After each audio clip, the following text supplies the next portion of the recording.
एक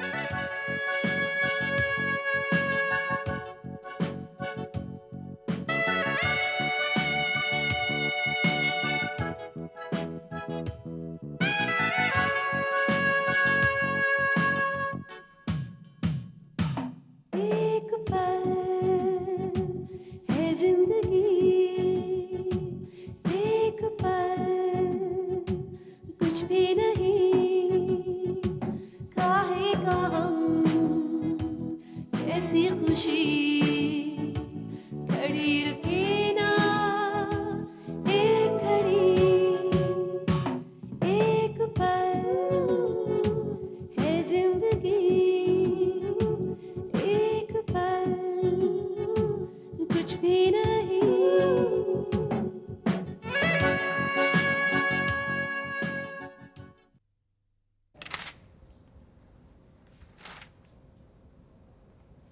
madam, magazine में उतने पेजेस तो नहीं है जितने आप पलट चुकी हैं। क्या मतलब? मतलब ये है कि मैगजीन का बहाना बनाकर किन हसीन यादों के पन्ने पलटे जा रहे हैं। हसीन नहीं, बड़ी बदसूरत यादें हैं ये। तुम्हें अपनी शादी पोस्टपोन होने का बड़ा दुख हुआ ना? ये तो इन यादों का आखिरी पन्ना है नीतू। कैसी यादें? कैसी यादें? मल्होत्रा फैमिली की हिस्ट्री। जाने दो। उम्र का अंदाजा जिस्म पर जख्मों के निशान गिनकर नहीं किया जाता। मैं भी नहीं याद करना चाहती नीतू। क्या करूं मैं? जानबूझकर उन यादों से मुंह मोड़ना चाहती हूँ मैं, पर वो यादें घूम कर मेरे ही सामने आती हैं, आंखों में आंखें डालकर घूरने लगती है। थोड़ी बहुत खुशी की आमदनी जो हमारे चेहरे पर होती है, मुस्कुराहटें चेहरे पर दाग बनाकर भाग जाती है। प्लीज दीदी, तुम इन यादों की भंवर में मत फंसो। सो जाओ तुम। इतनी सारी यादें एक साथ जा गई, अब तो इनको सुनाने के बाद ही मिलना है। केशव अंकल की अचानक मौत, उनके कत्ल का रहस्य, चेयरमैन की पोस्ट के लिए झगड़े, फैमिली के झगड़े, एमएलए का वो हादसा और तुम्हारी गिरफ्तारी, पापा और मम्मी के बीच में फासला और देविका का दाखिला।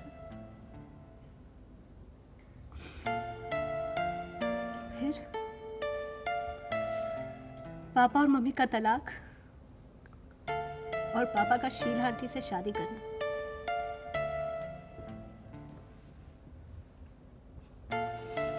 शीला का केडी के साथ कनेक्शन, उनकी साजिश, ऋषभ और करण के झगड़े, सूरज और स्वेतलाना के टाइम का शेयर स्कैंडल, तुम्हारी जमानत और फिर से गिरफ्तारी, रक्षंदा की मौत, करण का किडनैप होना, ताऊजी का केशव अंकल का कातिल निकलना, और इस चैप्टर का आखिरी पन्ना, मेरी और सुनील की शादी दोबारा पोस्टपोन। और नीतू जानती,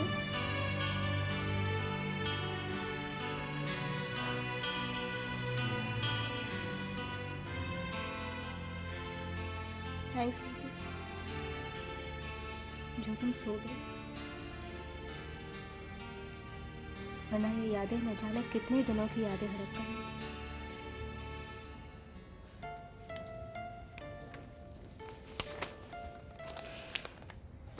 तो कहा है कि हम करण बाबू का तलाश उतना खुल्लम खुल्ला नहीं कर पा रहा हूं जितना हम कर सकता हूं।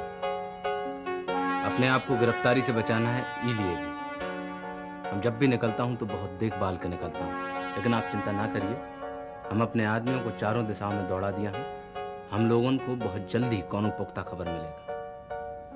त्यागी, त्यागी मुझे लगता है कि अब तुम्हें अपने आप को पुलिस के हवाले कर देना चाहिए।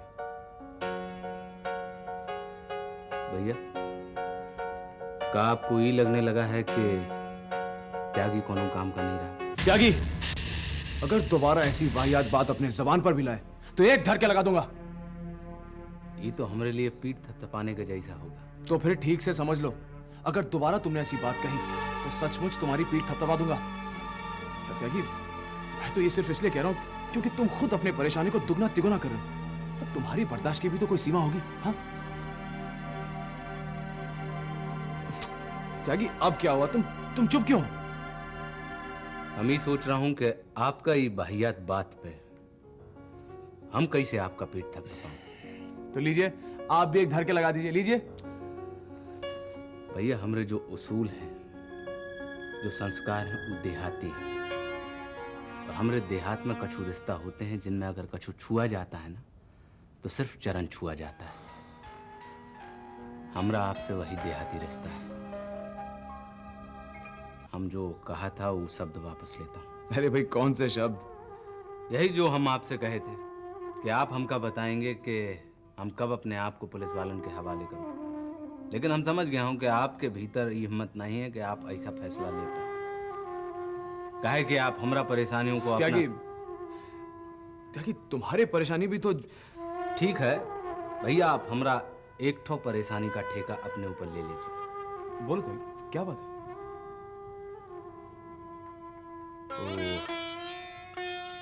शिवानी जी के रहने का बंदोबस्त तने ठीक ठाक करवा दीजिए। त्यागी, तुम समझो कि तुम्हारा ये काम हो गया। मैं खुद शिवानी से आज ही बात करता हूँ। ओके? हुकुम, खाना खा लीजिए। लोगों को कुछ अकल है भी कि नहीं? इस घर में रहते हो, जानते हो मुझ पर क्या गुजर रही है। करण के बगैर एक नवाला मेरे गले से नहीं उतरेगा। मुझे कुछ खाने को नहीं चाहिए। जाओ। चलो, तुम जाओ, जाकर खाना लेकर आओ। मैं देखती हूँ ये कैसे खाना नहीं खाती। मेरे ख्याल से मुझे यहाँ से चलना चाहिए, फिर कभी आ जाऊंगी। अरे, इसका क्या मतलब हुआ? दरवाजे तक आई हो, अंदर नहीं आओगी, फिर जा रही हो। और इसका क्या मतलब हुआ कि आप अपने एक रिश्ते के लिए बाकी सारे रिश्तों की परवाह नहीं कर रही? भाभी, करण की माँ के अलावा आप और भी लोगों की जिंदगी में बहुत महत्व रखती हैं। आप हमारी रंजना देवी के साथ ऐसा बर्ताव नहीं कर सकती। भाभी प्लीज, हमें अपना दुख बांटने का मौका तो दीजिए। अपने दुख में यूं दुखी होकर आप हमारी रंजना देवी को इस तरह और दुख नहीं पहुंचा सकती। चलो बेटा, चलते हैं यहाँ से। अपनी आंटी से कुट्टी कर। ये तुम्हारे लिए इतना भी नहीं कर सकती कि जरा सा खाना खा लो। ये तुमसे प्यार ही नहीं करती। मेरा खाना लेके आओ। ये हुई ना बात। जाओ आंटी के पास।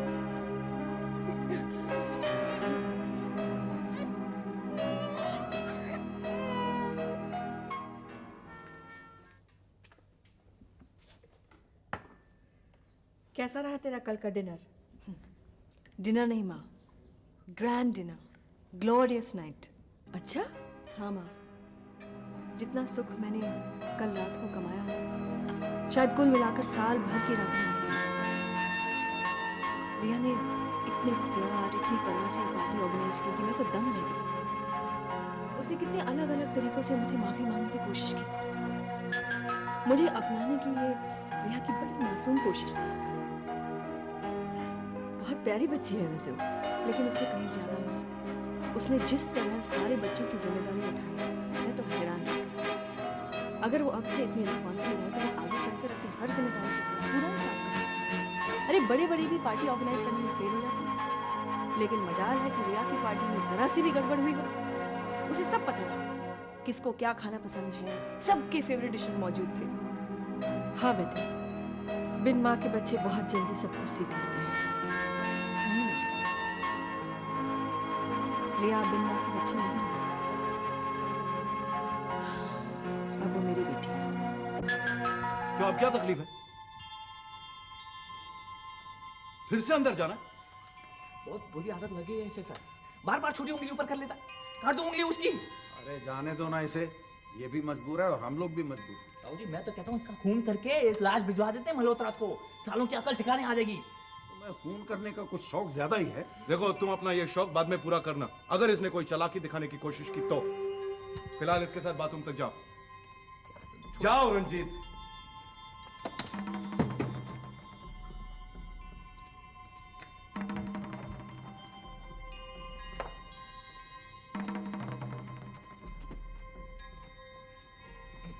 ये उठ वो कोई और ये भी खोलना पड़ेगा। कोई भी होशियारी की ना कर वो क्यों बोल गिरा दूंगा।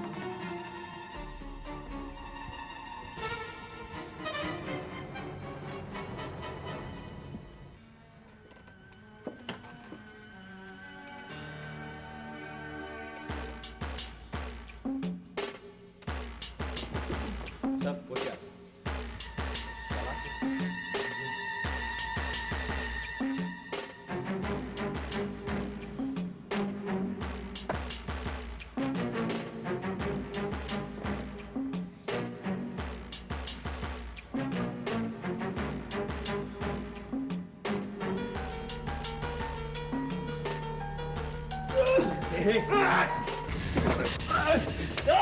बंदूक निकाला, बंदूक मत निकाला,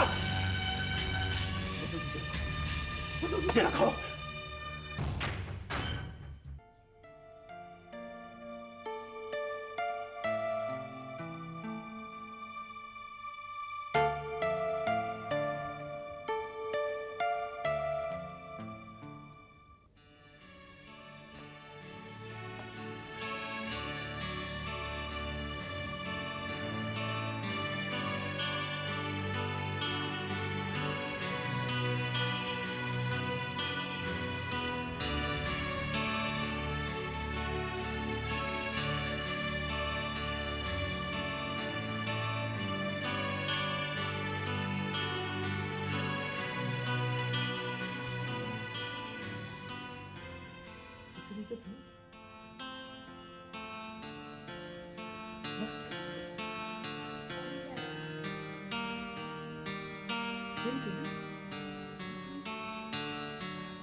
आजकल होश ही नहीं रहता है वक्त का।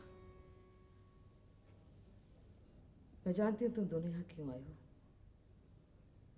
शादी का न्योता लिखी ना? नहीं तो हम तो आपका हालचाल पूछने आए हैं। मेरा हाल तो ठीक ही है। लेकिन ठीक लग तो नहीं रहा। चिंता मत करो, मैं बिल्कुल ठीक हूँ। शादी का न्योता देने कब आ रही है? आंटी को दीदी और सुनील ने अपनी शादी पोस्टपोन कर दी है। पोस्टपोन कर दी है? लेकिन क्यों? वो इसलिए कि खानदान के हालात कुछ ठीक हो जाए तो ये खुशी मना लेंगे। इस खानदान के हालात ठीक होने तक इंतजार करोगी ना तो बुढ़ापा आ जाएगा। अपनी सांटी को ही देख लो, उम्र बिता दी है दर्द से निपटते हुए। करण ने भी और मैंने भी, लेकिन दर्द को अपनी तरह से नहीं आया। दर्द सहने की एक सीमा होती है, इंसान का तक बर्दाश्त कर सकता है। आंटी आप अपने आप को इतना मायूस मत करिए। नहीं, तो बिल्कुल ठीक हो। मैं तो सिर्फ इतना कहना चाहती हूँ, अपना सुख छोड़कर इस दर्द में अपना दिल मत मारो। जी अपने आसपास इतना दुख देखने के बाद ये खुशी नहीं मना सकती। यही तरीका हमें नहीं आता। यही तो सही तरीका है जीने का। हर इंसान के हिस्से में इतना दर्द है कि उसके दूसरे के गम को देखने का वक्त ही नहीं मिलता। ये आंटी, आप भले ही बड़े बड़े दर्द दीजिए, पर मल्होत्रा फैमिली के इस दौर में मैं और सुनील शादी की खुशी के साथ इंसाफ नहीं कर पाएंगे। बंदूक नीचे रखो, बंदूक नीचे रखो। सामने दीवार पे खड़े हो जाओ दोनों। हो जाओ। दीवार की तरफ मुंह करो। ज्यादा चालाकी करने की कोशिश मत करना,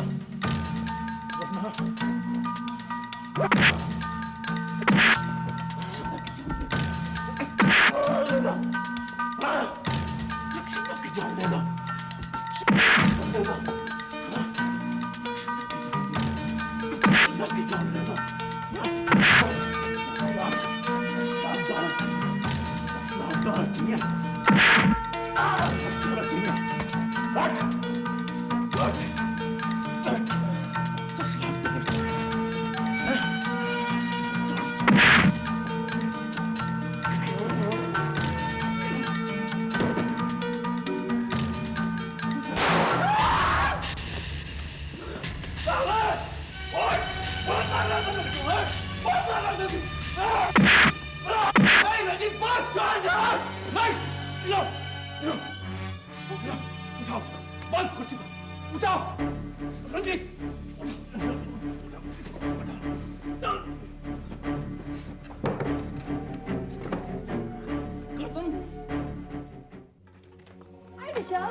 मुझे देखकर इतना खुश होने का ढोंग करे कि कोई जरूरत नहीं। मैं तुम्हें देखकर सचमुच खुश हूँ। Oh, really? लेकिन क्यों? आखिर क्या लगता हूँ? तो कोई पूछने की बात है, दोस्त हो तुम मेरे। शिवानी, या तो तुम्हें दोस्त लफ्ज का मायना नहीं है या फिर तुम्हारी डिक्शनरी में इस लफ्ज का मायना बहुत हल्का है। शिवानी, तुम्हारी जिंदगी में क्या मेरा इतना दर्जा भी नहीं है कि तुम पर इतनी बड़ी आफत आ जाए तुम मुझे आकर ये बताओ, या फिर तुम मुझे नालायक समझो? मैं तुम्हारे पास ही आने वाली थी, लेकिन तुम करण के मसले को लेकर इतना शिवानी, परेशान प्लीज प्लीज, हर परेशानी मेरे लिए उतनी ही अहमियत रखती है, चाहे वो करण की हो या तुम्हारी। Anyway, अब मैं जो आपको कहना चाहता हूँ, जो सलाह मैं आपको देना चाहता हूँ, क्या आप मानेंगे? जी हुजूर, जो हुक्म करें। देखो, मैं ये सोच रहा हूँ कि बोर्ड ऑफ डायरेक्टर से बात करके मल्होत्रा ग्रुप ऑफ इंडस्ट्रीज में तुम्हें एक नौकरी दिलाऊं अकॉर्डिंग टू योर क्वालिफिकेशंस, और अगर ये नौकरी तुम्हें मिल जाती है तो साथ में घर भी मिल जाएगा। लेकिन तब तक तुम यहाँ रह सकती हो बबली के आने तक। ओके, मैं बात करूँ। ऋषभ, कोई ऋषभ विषभ नहीं, जो हुक्म मैंने तुम्हें दिया उसकी तामील करो। अंडरस्टैंड? पूजा, कैसी हो तुम? भाई मेरे इस दोस्त का ख्याल रखना, नहीं तो बेछत हो जाएगी। Take care.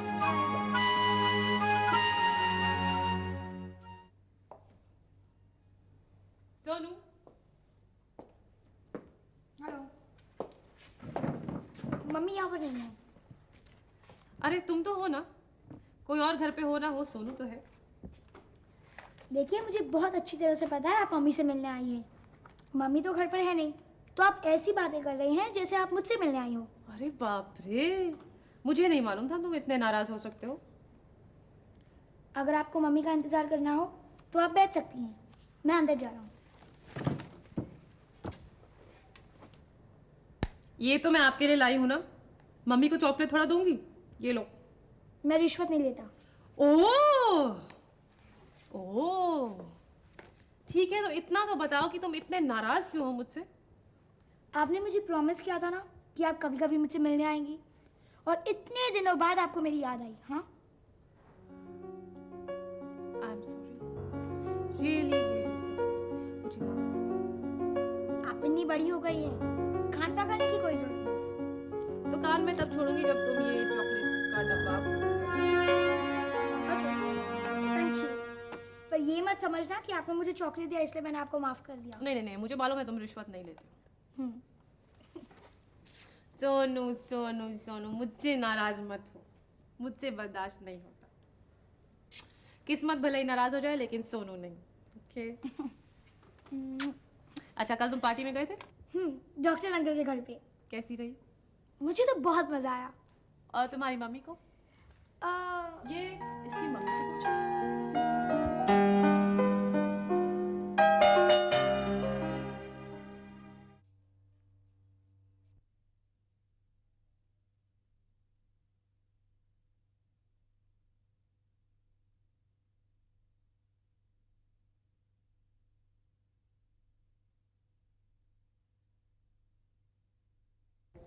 आंटी आप बिल्कुल चिंता मत कीजिए, करण भैया को कुछ नहीं होगा।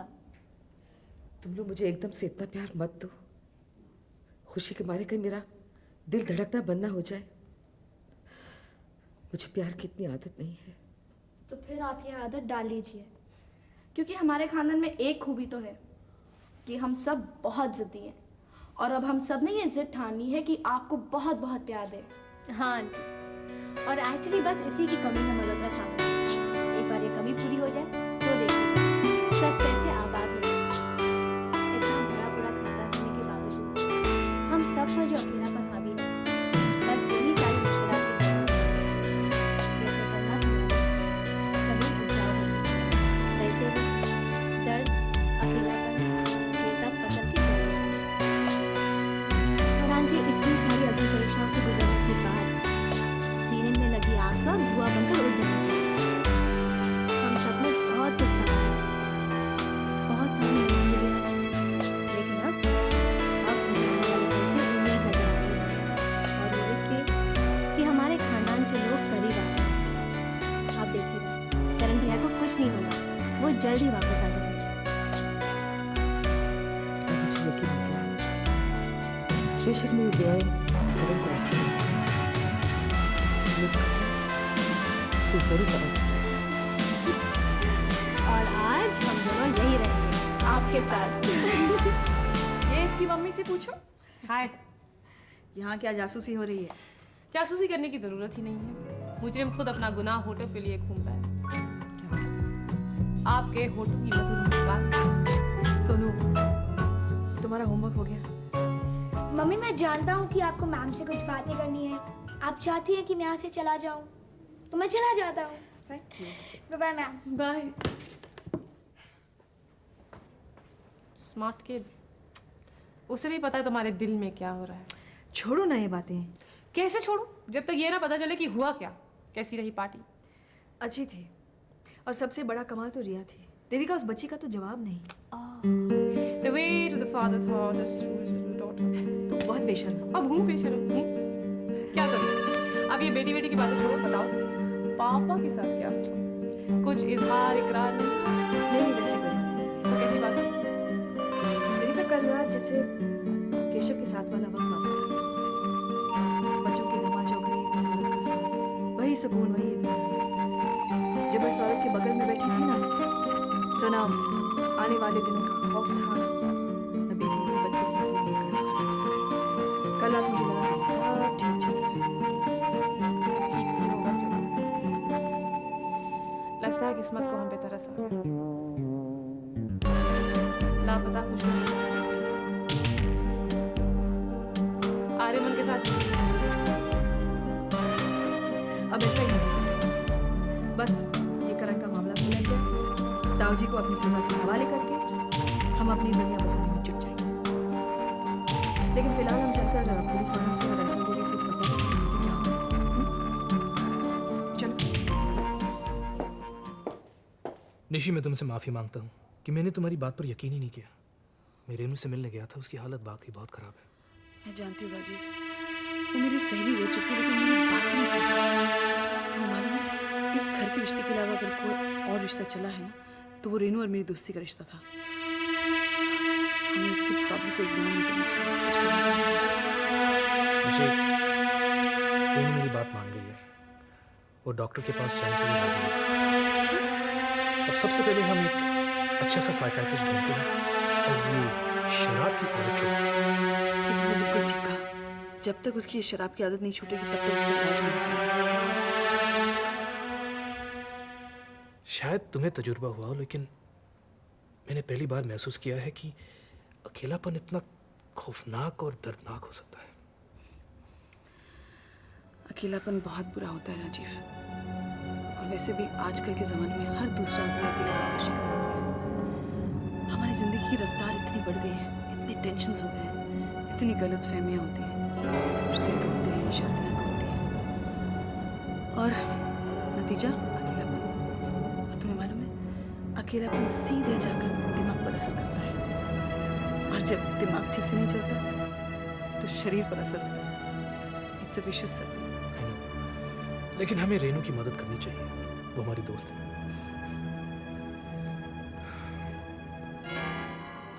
ऋषभ, ऋषभ, ऋषभ। हाँ बेटा। तुम तो रिलैक्स लग रहे हो। क्यों रिलैक्स लगता हो तो बुरा लगता हो क्या? टेंशन में आ जाओ? नहीं ये बात नहीं। तुमने ऑफिस से फोन किया था ना कि कोई बहुत बड़ी प्रॉब्लम है, घर आ जाओ। हाँ क्या था? तुमने सारे काम काज छोड़कर यहाँ आ गए हो, क्या बात है? मेधा, इतना सब तुमने अपने ऋषभ के लिए किया ना, अफसोस नहीं करोगी। ये क्या मजाक है? तुमने छोट मोट की प्रॉब्लम की बात क्यों की? अरे नहीं मेधा, प्रॉब्लम तो बहुत भारी है जिसे सिर्फ तुम सॉल्व कर सकती हो। आपका अंदाज देखकर मेरी समझ में आ रहा है। मुस्कुराकर कह रहे हो बहुत बड़ी प्रॉब्लम है। क्यों मुझे बेवकूफ बना रहे हो? अरे मेधा, बेवकूफ बनाने के लिए सारी दुनिया तो पड़ी है। फिर इतने बुरे कारीगर भी नहीं है। तुम्हें बनाना है तो कुछ बेहतर बनाएंगे, क्योंकि बेवकूफ तो तुम ऑलरेडी। ऋषभ, मैं खामखा सीरियस हो गई थी। क्या क्या प्रॉब्लम है? छोड़ो प्रॉब्लम को, अब चला जाए। हाँ तुम कहीं जा रहे हो? हाँ, वो लंच करने जाना है। Very good. तुमने मुझे यहाँ बुलाया, तुम बाहर जा रहे हो कि बाय? अरे लेकिन तुम कहाँ जा रही हो? मैं लंच पे अकेला थोड़ी जा रहा हूँ। वहां टेबल 2 लोगों के लिए बुक्ड है, ऋषभ मल्होत्रा और उनके साथ होंगी मेधा हेगड़े। क्या? सच तो यह है कि कुछ दिनों से एक बहुत बड़े प्रॉब्लम से गुजर रहा हूँ। हमारी एक दोस्त हुआ करती थी जिनका नाम था मेधा हेगड़े। वो मेधा हमेशा मेरे आसपास थी, लेकिन मेरी किसी गलती की वजह से मुझसे फासला किए बैठी है। रोज एक कदम दूर होती जा रही है मुझसे। मैं बहुत अकेला हो गया। तो जानती हो, अकेलापन मल्होत्रा फैमिली की खानदानी बीमारी है। सोचा आज तुम्हारे साथ लंच किया जाए ताकि तुम्हारे होने का एहसास बरकरार रहे।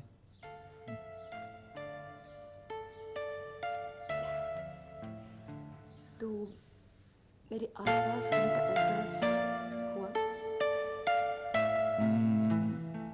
थोड़ा सा, थोड़ा ज्यादा, लेकिन थोड़ा ही ज्यादा। कौन है? कम इन। नीतू,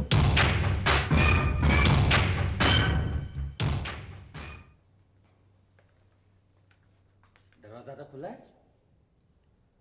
कौन भाई? आ जाओ। तुम्हारे दर्शन के लिए दरवाजा हफ्ते भर से खोल के रखा हुआ है, और इस वक्त मेरे घर में कौन आता है? अरे मेरे बारे में ना सोचो तो देश के बारे में तो सोचो। अगर वकालत ऐसे ही घर का चूल्हा, बर्तन, झाड़ू, कटका, कपड़े लत्ते धोने में लग जाएगी तो शहर में जुर्म नहीं बढ़ जाएगा? तो इतनी देशभक्ति की तो उम्मीद तुमसे की जा सकती है कि कम से कम एक वकील के घर तो बराबर काम पर आया करो। हालत देखो जरा घर की, और जाने तुमने झाड़ू भी कहां रखी है कि ढूंढ ढूंढ के परेशान हो गया। जिस वकील के घर में इतनी धूल मिट्टी हो, वो गुनाह की गंदगी को साफ करने का दावा कैसे कर सकता है? अब कुछ बोलो भी, सांप सूंघ गया है क्या?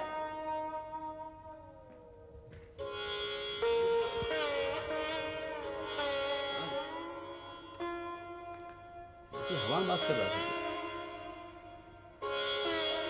श्रोता एक भी नहीं, इतना लंबा चौड़ा लेक्चर देगी। म्युनिसिपैलिटी वाले देखेंगे, अकेले में बात करते हुए तो पकड़ के लेके जाएंगे। पकड़ा तो तू गया ही है। हम तो ठान कर आए थे कि तेरी शादी करवा के जाएंगे।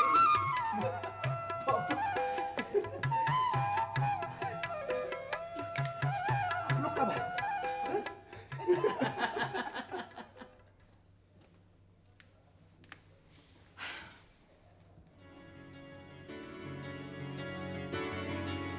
क्या बात है बेटी? तबीयत तो ठीक है तेरी? हाँ माँ, तबीयत ठीक है। मिजाज जरा बिगड़ा हुआ है। क्या हुआ तेरे मिजाज को? कुछ नहीं, मैं पुलिस स्टेशन गई थी देविका के साथ, ये पता करने की केशव के कत्ल के सिलसिले में कोई तरक्की हुई या नहीं। कुछ बताया उन लोगों ने? बताने लायक कुछ किया होगा तो बताइए। इन पुलिस वालों का भी समझ में नहीं आता। एक सवाल का जवाब नहीं देते और जाहिर ही करते हैं कि तहकीकात बड़ी जोरों शोरों से चल रही है, और नतीजा देखो 0। और उन्हें जरा भी अफसोस नहीं कि केस सॉल्व नहीं हो रहा है। तो कई बार पुलिस वाले बातें बताते नहीं हैं, क्योंकि बातें छुपाना केस के रूप में ठीक रहता है। चलो मैं मानती हूँ कि ये हो सकता है, लेकिन फिर भी वो दिल को दिलासा दे सकती है कि एक दिन नतीजा निकल आएगा। नीतू, क्या बात है नीतू? नीतू, क्या हुआ? तुम रो क्यों रही हो? रंजना आंटी की तबीयत बहुत खराब हो गई है। क्या है रंजना देवी को? सॉरी, मैं गलत वक्त पर आ गई। नीतू छोड़ो उन बातों को, तुम ये बताओ कि तुम वहां से कहाँ मिली? दीदी और मैं उनसे मिलने गए थे। मैं एक आध दिन रहने वाली थी उनके साथ। बाकी सब कुछ ठीक है, बस थोड़ा सा परेशान थी करण भैया को लेकर। मैं जानती नहीं थी कि इतना दर्द दबाया हुआ है ना अपने दिल में। अचानक एक फोन की घंटी बजी और पता नहीं किसी ने उनसे क्या कहा फोन पर। एकदम पागल जैसी हो गई, चीखने चिल्लाने लगी। गई तो मैं उन्हें संभालने थी, पर मैं इतना डर गई कि वहां से भाग गई। मेरे बस में नहीं था उन्हें संभालना। तो ये काम उन 3 नामर्दों में से किसी का होगा। अजीत, केडी या रंजीत, सिर्फ वही औरतों को डरा धमका सकते हैं। तुम जानती हो उन्होंने वहां से कहा क्या? ऐसा कुछ जरूर कहा है जिससे आंटी की हालत एकदम बिगड़ गई। मुझे डर है कहीं उन तीनों ने करण को कोई नुकसान ना पहुंचाया हो। देखो, तुम जाओ, मैं मां से मिलता हूं। Don't worry. भैया प्लीज कुछ बताओ, उनको ठीक कर दो, वो बहुत परेशान है। नीतू, मेरी मां है, तुम्हें प्लीज थोड़ी टेंशन नहीं।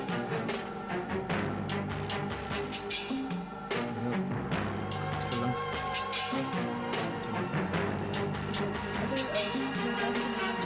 प्लीज।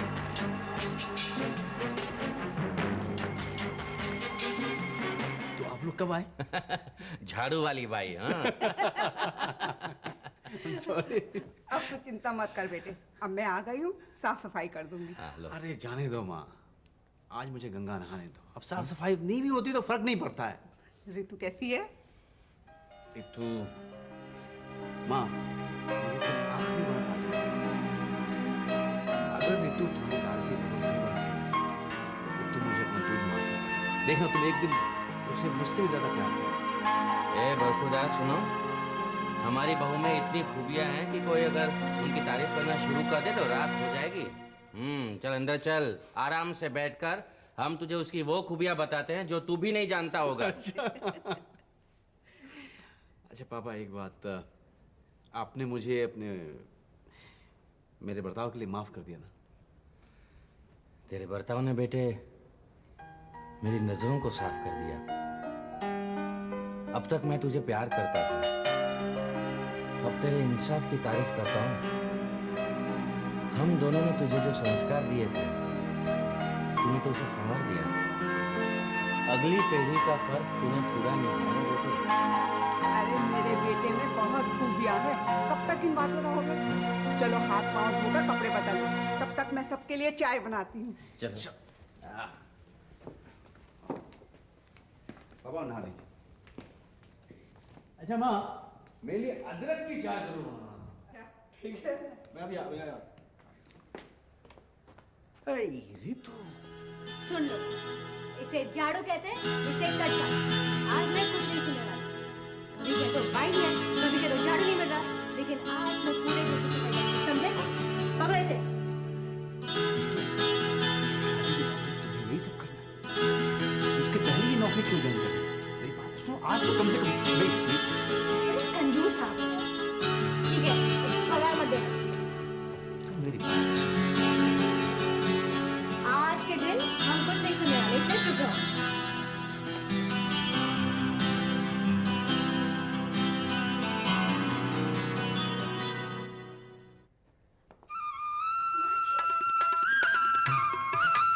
तो कान ने भी सुनना चालू कर दिया नहीं? अरे किस बहू की मजाल होगी कि सास बुलाए और वो बहरी होने पर भी ना सुने? हाँ।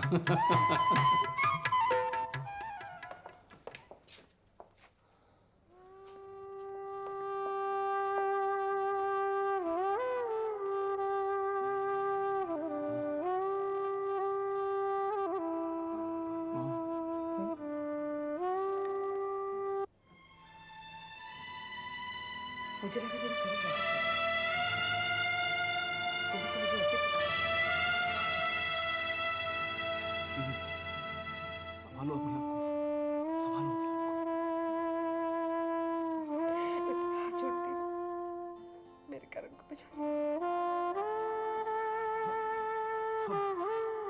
तुम्हारा करण मेरा भी तो कुछ लगता है ना। और मैं अकेला नहीं, बहुत से लोग उसके लिए परेशान हैं, अपने दिन रात एक किए हुए हैं। तो फिर कोई नतीजा क्यों नहीं निकल रहा? मेरे बेटे को मुझसे इतना अलग क्यों रखा जा रहा है? ताजुब तो ये कि मैं आज तक जिंदा कैसे आ गई। देखो ऐसी बातें मत करो। मुझे पता है, करण की चिंता किसी को नहीं है। सब अपनी अपनी जिंदगी में व्यस्त हैं। ऐसा नहीं है, हम लोग सब उसके लिए बहुत परेशान हैं। परेशान होने से क्या होगा? इससे बिना बेटा कौन करेगा? बेटी की माँ को पूरा करना होगा अगर करण की जान बचानी है तो। पता है बेटा, मैंने आज बहुत की आवाज सुनी। फोन करके मुझे अंधाधुंध गोली की आवाज सुनाई। वो गोलियों की आवाज तीर की तरह मेरे दिल में गड़ गई है।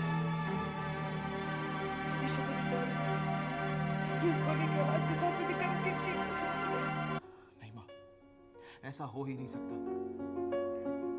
करण की तुम्हें जितनी जरूरत है उतनी ही जरूरत केडी को दौलत की और मल्होत्रा इंडस्ट्री की कंपनियों की है।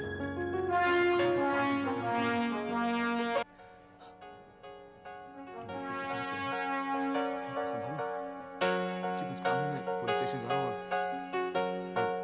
मैं निधा को तुम्हारे साथ छोड़ दूंगा।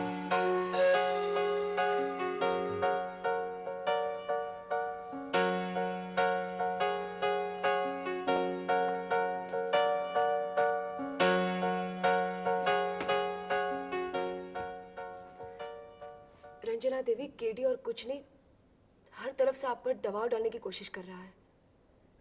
ऐसा भी तो हो सकता है कि तू ऋषभ पर दबाव डाल रही है कि वो करण को बचाने के लिए इतना पैसा न खर्चे।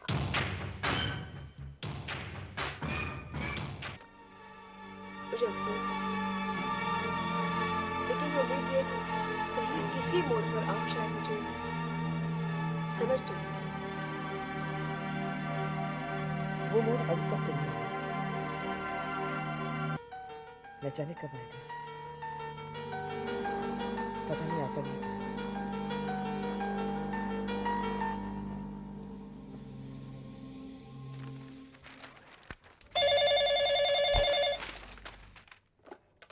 हेलो केडी, मुझे कभी कभार याद करते हैं या वो भी नहीं?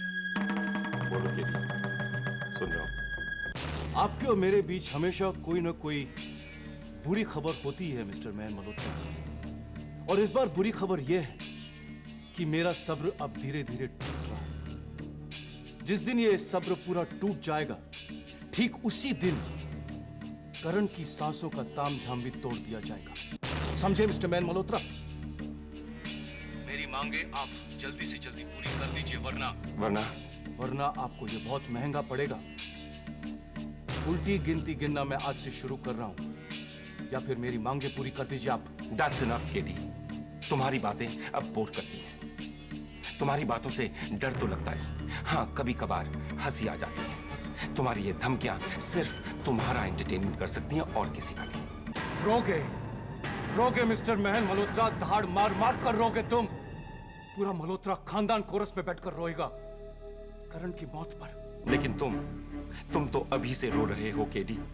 यकीन नहीं आता तो खुद अपनी आवाज रिकॉर्ड करके सुन लो। तुम्हारी चीखें आंसू में डूबी हुई, तुम्हारी बेबसी चिल्ला रही है, क्योंकि मल्होत्रा इंडस्ट्री को बर्बाद करने के चक्कर में तुम अपने आप को एक बार खुद बर्बाद कर चुके हो और अब दूसरी बार बर्बाद करने की कोशिश कर रहे हो। ये गलतफहमी तुम्हें बहुत महंगी पड़ेगी महन मल्होत्रा। मेरी बात मान लो, वो कागजात मेरे हवाले कर दो। जानते हो, तुम दुनिया के लिए भले ही कितने भी महंगे क्यों ना, लेकिन हमारे लिए बिल्कुल सस्ते। तुम्हारा भाव हमारी नजर में 2 कौड़ी का है, रहेगा और हमेशा ही ऐसा होगा। किसी भी गलत फहमी में मत रहना। हमारी रहमदिली को हमारी कमजोरी मत समझो। हम जब चाहें रंजी, ताऊजी और तुम जैसे जानवरों को चुटकी भर में खत्म कर सकते हैं, बर्बाद कर सकते हैं। And we can prove that. जंग का ऐलान किया है महन। तुम्हारी ये ललकार मुझे कबूल है। अब जाओ। तो ठीक है केडी, जो करना है कर लो। मैं भी देखना चाहता हूँ आखिर तुम्हारी औकात है क्या, समझे? किसका फोन था? कोई नहीं यार, तुम बैठ।